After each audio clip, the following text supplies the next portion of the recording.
Hello, where are you? I've been waiting for a long time. Oh, boy. Hello? Where are you? Where is here?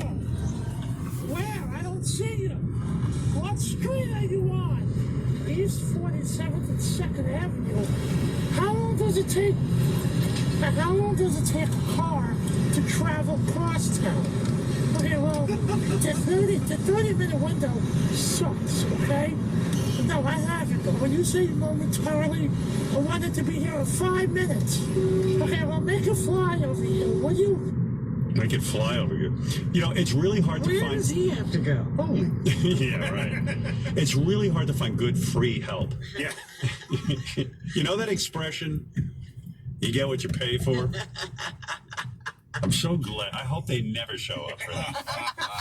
What is the motivation for them to show up? I don't know, but I've got tape of him. This fucking guy, we sent him over to that same place with Wolfie, to that woman. She's a high-powered professional HR woman who does all these job interviews. And Yes. You got as bad as Medicated Pete or who else took it? With JD. JD. As bad as those fucking guys were? Eric, the woman said, he is the worst. He's off the chart. He is so bad. And confidence. You got to hear this tape. I'm going to play it for you. But even fuck it. All right. So he goes over for the job interview. Wolfie was there. And Wolfie even describes that High-Pitch Eric's hands are wet as a sponge, which you know, because like when we first met him, we used to shake his hand. And it was so disgusting. So he shook the woman's hand, and like, of course, she spends the rest of the interview trying to wipe her hand. And Wolfie also said Eric's teeth are very yellow and have huge plaque deposits.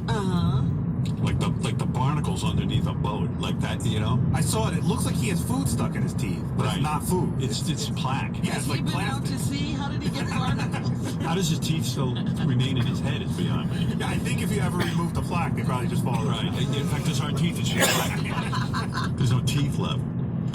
So, you know, everyone this woman has interviewed for us with the Whack Pack, it's gone horribly wrong, but she rated High-Pitch Eric the worst. So let me give you some examples, all right? Here, in the first clip, High-Pitch right away starts mentioning his disabilities, which, you know, how many people really want to hire you when you constantly just harp on what you can't do? It's the complete opposite of what you should be doing. Listen in. So let's start with just tell me a little bit about yourself. Hi, well,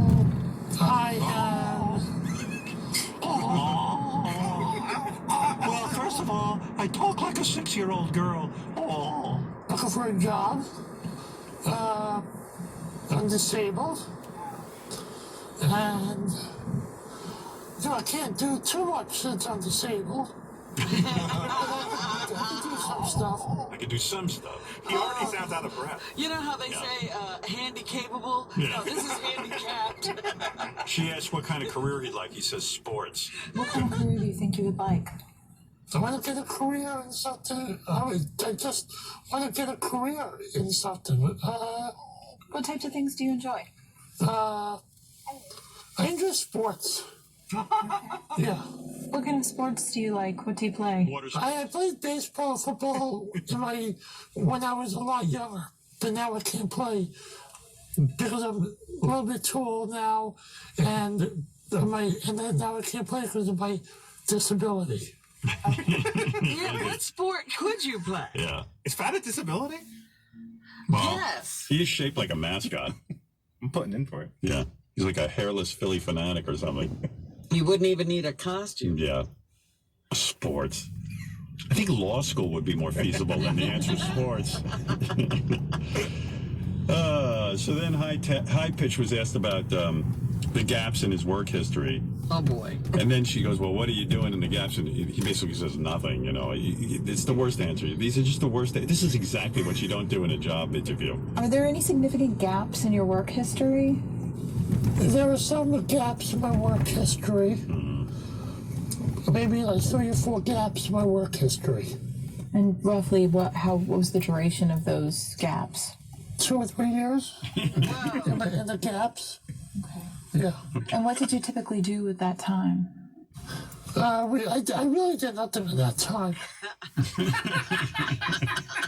So he's highly motivated.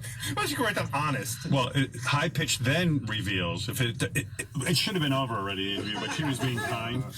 High Pitch reveals he doesn't like risk taking. Talk me through what's the biggest risk that you've ever taken? The biggest risk I take, I really didn't take any risks.